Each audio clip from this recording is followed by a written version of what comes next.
David Avella, are you placing odds, David, on retaking the Senate? Well, John, under Joe Biden's economy, you don't have as many dollars to get to do that. But if Republicans will stay focused on a message of your new job with a higher paycheck, your pay raise, your bonus, won't go nearly as far if Joe Biden and congressional Democrats get to continue the disastrous policies that they've put in place.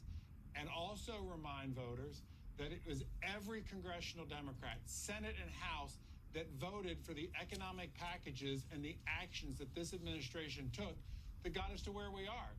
And then as Republicans, we're going to prioritize the economy and inflation and doing those things that have always successfully brought down inflation, get government spending under control, put more dollars in people's pockets, and reduce regulation so that men and women can do their jobs as they know how to do them. But even if you were to win, if your party were to win the Senate and the House, and it looks like you'll get the House, even so, you'll have a Democrat in the White House for 2 more years. What can you actually accomplish if you don't have 1600 Pennsylvania Avenue?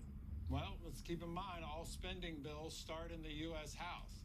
And the president also has to acknowledge that there will be a Republican-controlled House and very well likely a Republican-controlled Senate.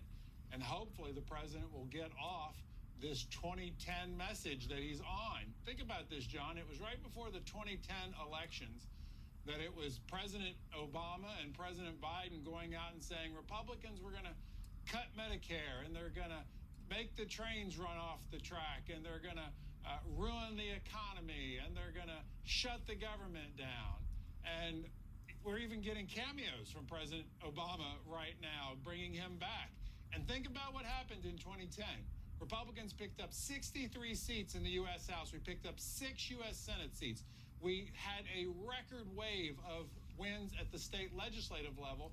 And the more that President Biden has to campaign in Democrat strongholds like New York and Oregon and Maryland, it means we're on offense. And we need to then govern like we were elected. And we need to focus on those economic issues and find where we can get President Biden to join us to get the economy moving forward and bringing inflation down. You do have some headwinds, though. Your party is defending 21 seats in the Senate versus Democrats 14. On top of that, there were those special House elections in Kansas and Alaska this year, New York and Alaska, I should say. Both went to Democrats. Does that give you pause?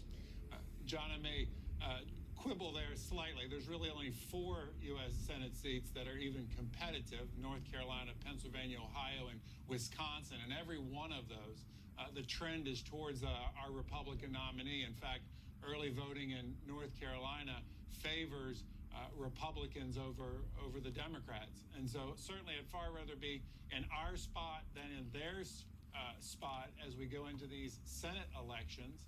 And let's keep in mind about House special elections. They're special, and they have special dynamics. Unlike a general election, which the political environment has far more impact on. And in that case, and in every scenario, you sure would rather be the Republican than Democrat going into Election Day here in 9 days. We've got the power rankings slide.